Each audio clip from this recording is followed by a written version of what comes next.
Hello friends, সহজে দর্শন শিক্ষা ইউটিউব চ্যানেলে তোমাদের সকলকেই স্বাগত। আজকের এই ছোট্ট ক্লাসটি উচ্চ মাধ্যমিকের ছাত্রছাত্রীদের জন্য খুবই গুরুত্বপূর্ণ হতে চলেছে, কারণ আজকের ক্লাসে আমি তোমাদের জন্য নিয়ে এসেছি ফিলোসফির বেশ কিছু গুরুত্বপূর্ণ এসএকিউ, যেগুলো প্রত্যেকটাই তোমাদের পরীক্ষার জন্য খুবই গুরুত্বপূর্ণ। এর আগেও আমি তোমাদের বেশ কিছু গুরুত্বপূর্ণ এসএকিউ দিয়েছি, আশা করি তোমরা ক্লাসটি দেখেছো। আর এটা হচ্ছে এসএকিউ এর পার্ট 2। তো শুরু করি। আজকের প্রথম প্রশ্ন, একটি মিশ্র বৈকল্পিক ন্যায় অবৈধ হলে কি দোষ হয়? বিকল্প স্বীকারজনিত দোষ হয়। বিসংবাদী বৈকল্পিক বচনের একটি দৃষ্টান্ত দাও। রাম জীবিত অথবা মৃত, রাম মৃত, অতএব রাম জীবিত নয়। অনুগ স্বীকারজনিত দোষের একটি উদাহরণ দাও। যদি আমটি কাঁচা হয় তাহলে আমটি টক হবে। এমন হয় যে আমটি টক, অতএব এমন হয় যে আমটি কাঁচা। পূর্বগ অস্বীকারজনিত দোষ কখন ঘটে? ধ্বংসাত্মক প্রাকল্পিক ন্যায়ে অপ্রধান আশ্রয়বাক্যে পূর্বগকে অস্বীকার করে সিদ্ধান্তে অনুগকে অস্বীকার করা হলে পূর্বগ অস্বীকারজনিত দোষ ঘটে। গঠনমূলক প্রাকল্পিক ন্যায়ের এমপি আকারের একটি দৃষ্টান্ত দাও। এমপি আকারের দৃষ্টান্ত হল, যদি পি তবে কিউ, এমন যে পি, অতএব এমন যে কিউ। বৈকল্পিক বচন কাকে বলে? অথবা শব্দযুক্ত বচনকে বৈকল্পিক বচন বলে, যেমন রাম যাবে অথবা শ্যাম যাবে। প্রাকল্পিক ন্যায়ের মোডাস টোলেন্স অর্থাৎ এমটি আকারের একটি দৃষ্টান্ত দাও। এমটি আকারের একটি দৃষ্টান্ত হল, যদি পি তবে কিউ, এমন নয় যে কিউ, অতএব এমন নয় যে পি। বিসংবাদী বিকল্প বলতে কি বোঝো? বিসংবাদী কথার অর্থ হল যা বিরুদ্ধ স্বভাব সম্পূর্ণ। এক্ষেত্রে দুটি বিকল্পের যে কোনো একটি অবশ্যই মিথ্যা, যেমন রাম কলকাতায় অথবা বীরভূমে আছে। অনুগ স্বীকারজনিত দোষ কখন ঘটে? প্রধান আশ্রয়বাক্যে অনুগকে অপ্রধানে স্বীকার করে সিদ্ধান্তে যদি পূর্বগকে স্বীকার করা হয়, তাহলে যে দোষ ঘটে তাকে অনুগ স্বীকারজনিত দোষ বলে, যেমন যদি পি তবে কিউ, কিউ, অতএব পি।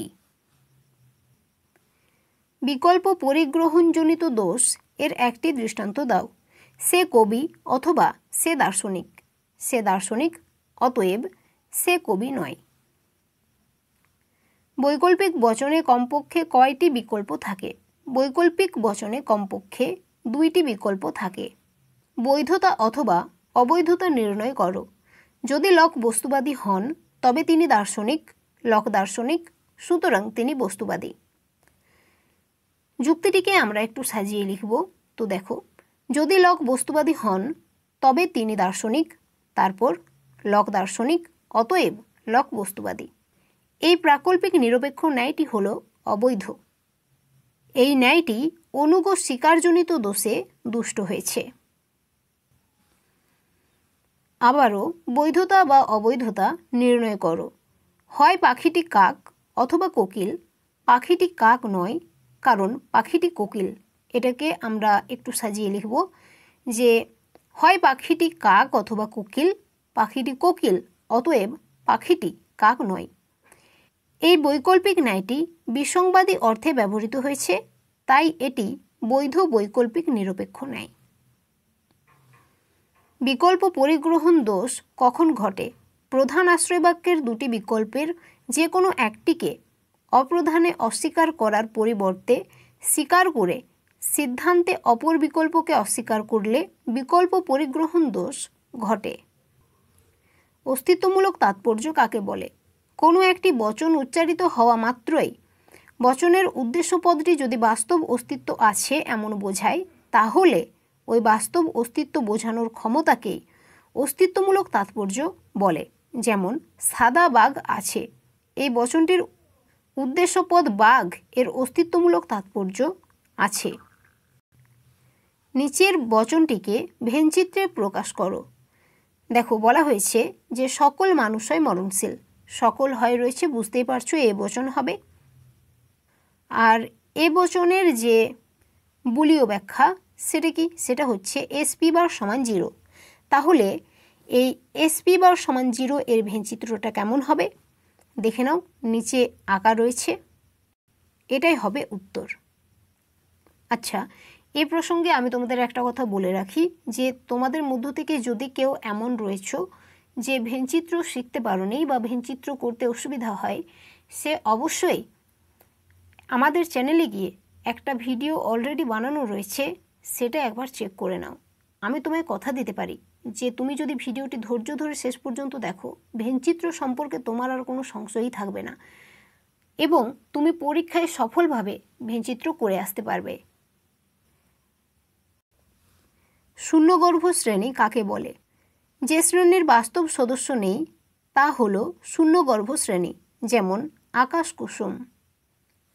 নিচের বচনটিকে ভেনচিত্রে প্রকাশ করো।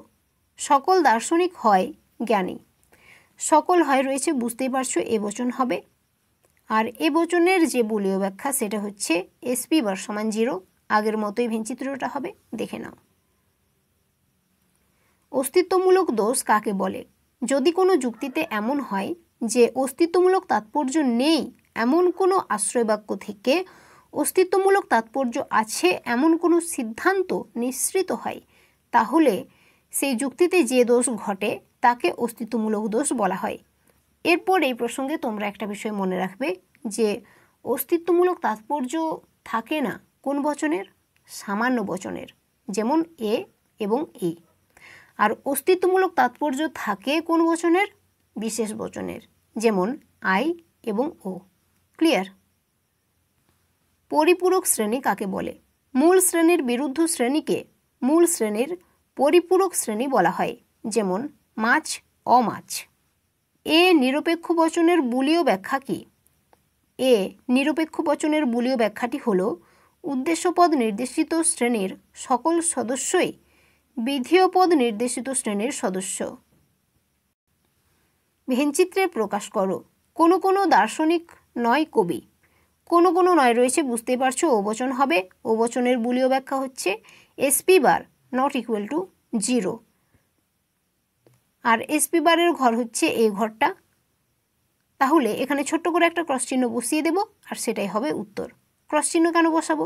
কারণ ও বচন হচ্ছে বিশেষ বচন, আর বিশেষ বচনের ক্ষেত্রে ক্রস চিহ্ন বসে ছোট্ট করে একটা, আর সামান্য বচনের ক্ষেত্রে ছায়াবৃত্ত করতে হয়। ক্লিয়ার? ও নিরপেক্ষ বচনের বুলীয় ব্যাখ্যা কি? ও নিরপেক্ষ বচনের বুলীয় ব্যাখ্যা হলো উদ্দেশ্যপদ নির্দেশিত শ্রেণীর কিছু সদস্য বিধেয় পদের বিরুদ্ধ পদ নির্দেশিত শ্রেণীরও বাক্য। ভেনচিত্রে প্রকাশ করো। দেখো, সাংবাদিকরা উপস্থিত, এই বাক্যটাকে তোমরা যখন বচনে রূপান্তর করবে তখন সেখানে কি বচন হবে? আই বচন হবে। কোনো কোনো সাংবাদিক হয় উপস্থিত। এরপর আই বচনের যে বুলীয় ব্যাখ্যা সেটা কি? সেটা হচ্ছে SP নট ইকুয়াল টু 0। মনে রাখবে, ভেনচিত্রের অন্তর্গত যে দুটো বৃত্ত থাকে সেই বৃত্ত দুটির মাঝখানে যে অংশটা থাকে সেটাই হচ্ছে SPর ঘর। আর সেখানে আমরা ছোট্ট করে একটা ক্রস চিহ্ন বসিয়ে দেব আর সেটাই হবে উত্তর। তো দেখে নাও। গ্রাহক কি? যে প্রতীক দিয়ে যৌগিক বচনের আপ্তবাক্যকে প্রতিস্থাপন করা হয় তা হলো গ্রাহক। ভেনচিত্রে দুটি পরস্পরছেদী বৃত্ত কয়টি শ্রেণীকে নির্দেশ করে? 4টি শ্রেণীকে নির্দেশ করে। সেগুলো কি কি? সেগুলো হচ্ছে SP বার, SP, S বার P এবং S বার P বার। দেখো, এই 4টি শ্রেণীকে নিচে একটা ছবির মাধ্যমে বোঝানো হয়েছে যে কোন ঘরটি কোন শ্রেণীর। শূন্য শ্রেণী কি? যে শ্রেণীর বাস্তবে একজনও সদস্য নেই সেই শ্রেণী হলো শূন্য শ্রেণী, যেমন আকাশ কুসুম। অশূন্য শ্রেণী কি? যে শ্রেণীর বাস্তবে কমপক্ষে একজন সদস্য আছে সেই শ্রেণী হলো অশূন্য শ্রেণী, যেমন বিজ্ঞ মানুষ।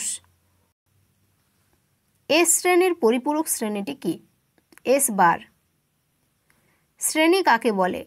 কোনো বিশেষ গুণ সাধারণভাবে বর্তমান এমন কোনো বস্তু সমষ্টিকেই শ্রেণী বলা হয়। যেমন মানুষ একটি শ্রেণী। বুলের মতে কোন বিরোধিতা স্বীকৃত? বিরুদ্ধ বিরোধিতা। শ্রেণী গুণ কাকে বলে? যে গুণের সাহায্যে একটি নির্দিষ্ট শ্রেণীকে অপরাপর শ্রেণী থেকে পৃথক করা যায় তাকে শ্রেণী গুণ বলা হয়। যেমন মানুষ এই শ্রেণীর শ্রেণীগুণ হল বিচার বুদ্ধিত্ব। শ্রেণী গুণফল কি? দুটি শ্রেণীর সংমিশ্রণে যে পৃথক একটি শ্রেণীর সৃষ্টি হয় তাকে শ্রেণী গুণফল বলা হয়। যেমন পেশাদারি খেলোয়াড়। ভূত নেই এর বুলীয় ব্যাখ্যা কি হবে? ভূত সমান 0 বা এর সমান 0। বুলীয় বিরোধ চতুষ্কোণটি কী রূপ? দেখো নিম্নে ছবিটা দেওয়া রয়েছে, তোমরা অবশ্যই এটা ভালো করে দেখে নিও। সংযোগিক বচন কখন সত্য হয়? সংযোগিক বচনের সবকটি সংযোগী যখন সত্য হয় তখন সমগ্র বচনটি সত্য হয়। বৈকল্পিক বচন কখন মিথ্যা হয়? বৈকল্পিক বচনের সবকটি বিকল্প যখন মিথ্যা হয় তখন সমগ্র বচনটি মিথ্যা হয়। শতমিথ্যা বচনাকার কী রূপ? যে বচনাকারের অন্তর্গত সব নিবেশন দৃষ্টান্ত মিথ্যা হয় তাকে শতমিথ্যা বচনাকার বলা হয়। যেমন পি ডট নেগেশন পি। প্রাকল্পিক বচন কখন মিথ্যা হয়? পূর্বগ সত্য ও অনুগ মিথ্যা হলে প্রাকল্পিক বচনটি মিথ্যা হয়। পি ইমপ্লাইজ নেগেশন কিউ বচনাকারটি কখন মিথ্যা হবে?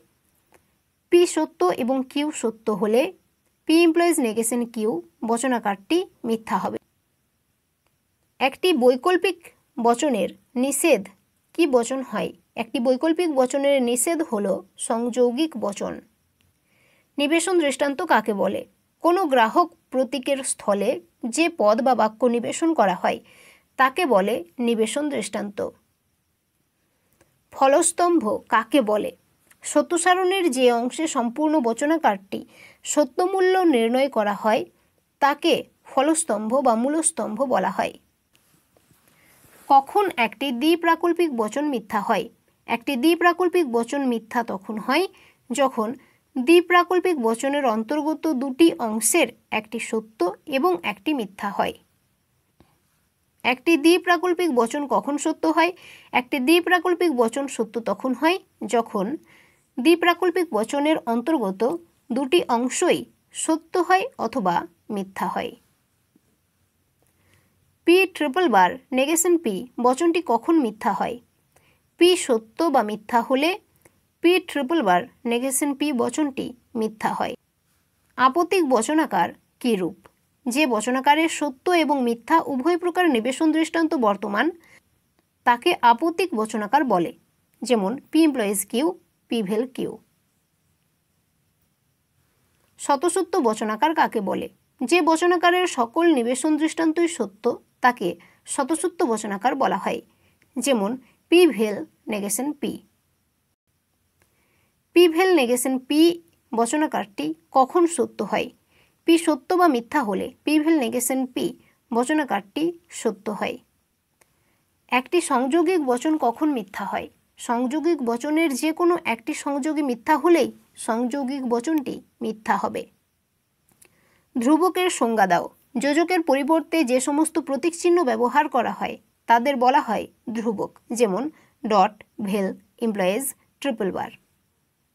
বা গ্রাহক প্রতীক কি? যে বর্ণ প্রতীকের স্থানে অস্থায়ীভাবে কোনো কিছুকে প্রতিস্থাপন করা যায় তাই হলো গ্রাহক। যোজক কি? যেসব চিহ্ন দ্বারা যৌগিক বচনের অঙ্গ বাক্যগুলিকে যুক্ত করা হয় সেইগুলিকে যোজক বলা হয়। যেমন এবং, অথবা, যদি, তবে ইত্যাদি। প্রদত্ত বাক্যটিকে প্রতিকায়িত করো এবং তার অনুসারে সত্য সারণী গঠন করো। এমন নয় যে রাম যাবে। দেখো এটাকে আমরা একটুখানি সাজিয়ে লিখব। এমন নয় যে রাম যাবে। ধরো রাম যাবে এটা হচ্ছে পি,